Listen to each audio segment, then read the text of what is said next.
Very few people are going to the island, and no one's going to Centerville so far this year. The amusement park hasn't opened yet, and regular ferry service to Center Island and Hanlon's Point is canceled. I caught up with Nancy Gaffney from the TRCA earlier today to find out when things could get back to normal.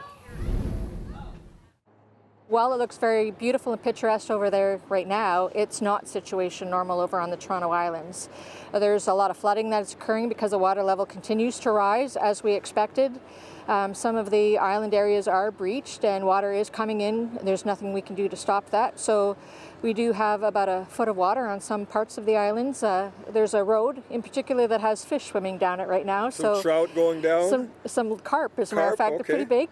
So, you know, we're continuing our sandbagging efforts, making sure that we know where our vulnerable areas are, making sure we're protecting the residents as much as possible, certainly looking after city infrastructure as part of that work. We have prepared some mapping that shows, you know, depending on the level of lake that comes in, where the areas will be flooded. So we're trying to be very proactive that way and putting the sandbags out long before the water starts to reach those areas. So that's been very effective. The water level, while it is quite important, if we get a storm, especially if we get a storm that comes from the east, it's the wave action and the wave height that's really going to do the damage to the Toronto Islands if there's a storm that does come in over the next few days. So that's some of the work you're doing with the city and the Conservation Authority, you guys together trying to work on that. But what's the concern now for the people who are living over there? Well, the people who are living over there, when they saw the sun, they were quite optimistic that this might be the end of it.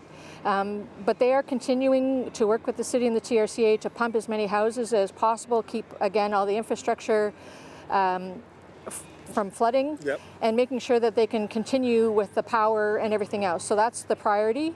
They're closing all of the park areas to the public because many of those areas are underwater. And of course, public safety is paramount for the city and the TRCA.